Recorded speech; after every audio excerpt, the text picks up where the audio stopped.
Se você acompanha as entrelinhas da história de nossa região, já conheceu a força de uma mulher que decidiu reescrever a própria trajetória para transformá-la em um verdadeiro propósito de vida. Estamos falando de alguém que não enxerga a política e o serviço público como um fim em si mesmo, mas como uma ferramenta indispensável de cuidado, de justiça social e de profunda transformação humana.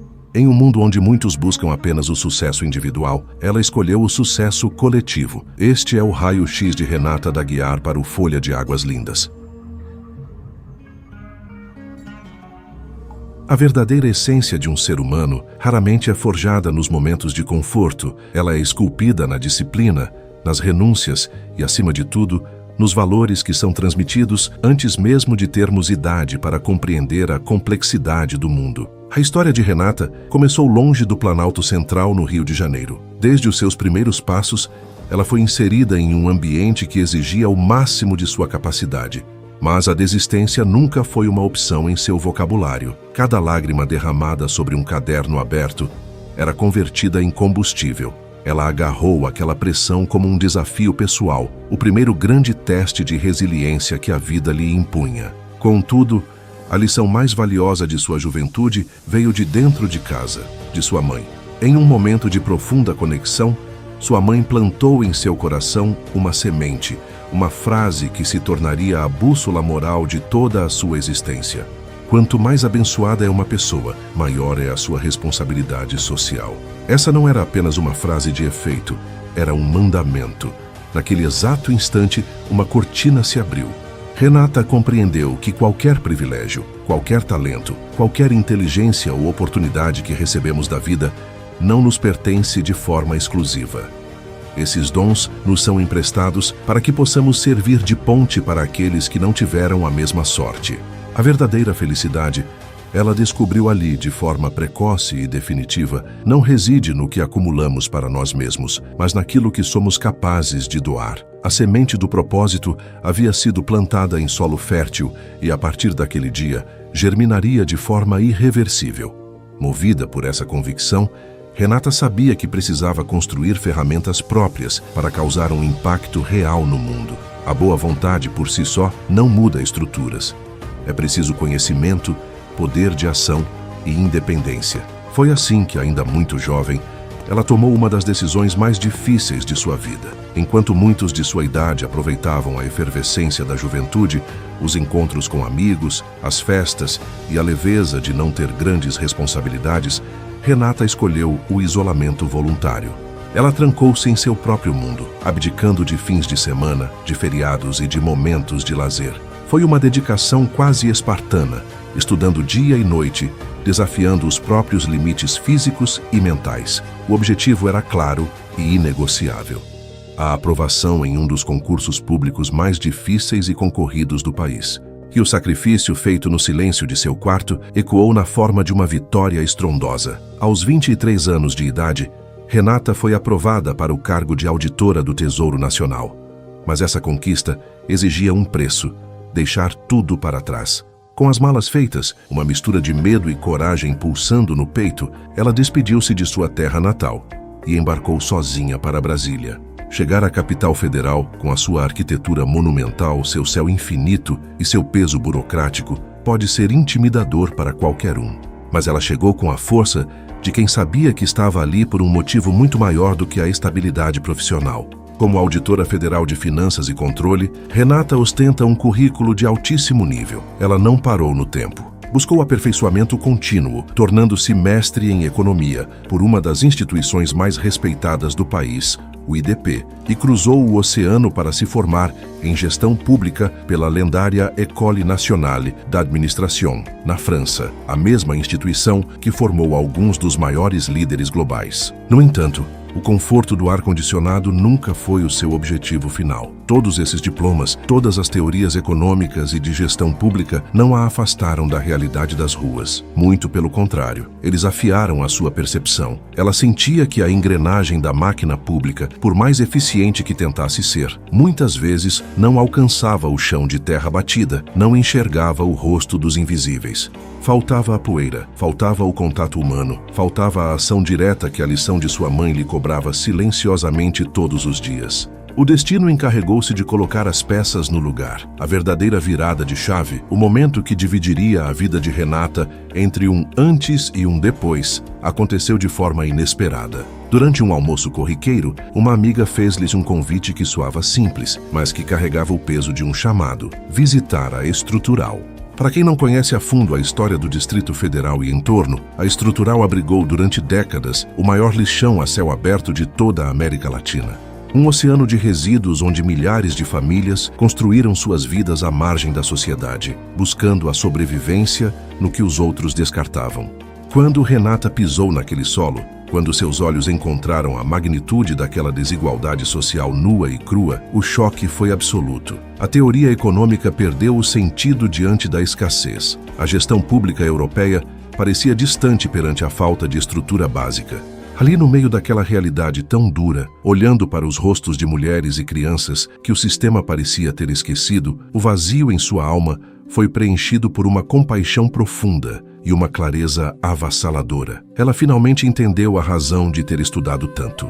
Ela finalmente compreendeu o motivo de ter atravessado o país. O seu preparo não era para servir a si mesma, era para servir àquelas pessoas. Ela sentiu a materialização de uma de suas crenças mais profundas. Deus não une pessoas, Ele une propósitos, e o seu propósito clamava por ação imediata. Foi dessa urgência de não ser apenas uma espectadora do sofrimento alheio que nasceu o Instituto Reciclando o Futuro. O nome não poderia ser mais perfeito. Em um lugar onde tudo era descartado, Renata enxergou a necessidade de reciclar destinos, de reaproveitar sonhos que haviam sido deixados para trás pela negligência estrutural. O trabalho começou exatamente ali, no coração da vulnerabilidade, com um foco especial em quem sempre carrega o fardo mais pesado da dificuldade: as mulheres. Mães de família, trabalhadoras incansáveis, que precisavam de muito mais do que medidas paliativas, precisavam de ferramentas reais para conquistar a sua independência e dignidade. O que começou como uma semente de esperança floresceu de uma maneira extraordinária. Com o passar dos anos, o Instituto cresceu de forma exponencial. Rompeu as barreiras iniciais e expandiu os seus braços acolhedores para 14 regiões administrativas do Distrito Federal. Ao longo de uma década de dedicação ininterrupta, de suor de finais de semana doados integralmente à comunidade, o Instituto transformou a vida de mais de 60 mil pessoas, 60 mil vidas. É uma verdadeira multidão de seres humanos que receberam oportunidades reais de esporte, qualificação profissional, cidadania e inclusão, tudo de forma absolutamente gratuita. Cada uma dessas vidas carrega o impacto do esforço daquela jovem que transformou sua responsabilidade social em um pilar inabalável. Testemunhando o poder monumental que o terceiro setor possuía para mudar existências, Renata percebeu que para alterar a lógica da exclusão em larga escala era imperativo ir além. O voluntariado e os institutos salvam o presente, mas é a força das políticas públicas que garante o futuro das próximas gerações. Ela compreendeu que cuidar apenas do universo das ONGs não bastava para sanar as feridas mais profundas da sociedade. A política possui o poder inquestionável de erguer uma comunidade inteira ou de abandoná-la, e Renata, fiel à sua essência, não estava disposta a deixar absolutamente ninguém para trás. Sem temer os desafios da arena pública, ela levou a sua capacidade de articulação para dentro dos poderes executivo e legislativo. Colocou toda a sua robusta formação técnica a serviço direto do povo. Atuou de forma estratégica e firme na formulação de políticas públicas voltadas a quem realmente precisa. Eu acredito que a política ela é uma ferramenta importantíssima para as mudanças que a gente quer ver na nossa sociedade. Através do Instituto Reciclando o Futuro, nós conseguimos realizar grandes mudanças, grandes transformações nas vidas das pessoas, mas em muitos momentos nós esbarramos com situações que necessitam realmente da política. O seu inquestionável compromisso com a base social levou-a a assumir o papel de diretora do Fundo Nacional de Desenvolvimento da Educação, no Ministério da Educação. Ali ela teve a oportunidade de atuar nas engrenagens fundamentais que financiam o ensino no país, sempre ancorada na certeza absoluta de que a educação é a única força capaz de romper o ciclo histórico da desigualdade. Essa trajetória, que harmoniza um trabalho de excelência técnica com um coração profundamente voltado ao próximo, conduziu-a a um patamar ainda mais desafiador. Desde o ano de 2023, Renata abraçou a responsabilidade de atuar como subsecretária de Promoção das Mulheres do Distrito Federal. Em sua gestão, os gabinetes refrigerados deram lugar à poeira dos bairros. Ela manteve a mesma capacidade de escuta e a mesma proximidade com a população que forjaram a sua liderança no terceiro setor. Em tempos onde muitos preferem erguer muros e incentivar conflitos estéreis, Renata optou pela rara e difícil arte de construir pontes. Ela une o poder público, as empresas privadas, as lideranças comunitárias e a população em uma grande rede de colaboração. Ela tem consciência de que o desamparo não espera disputas políticas. O desamparo exige união e soluções imediatas.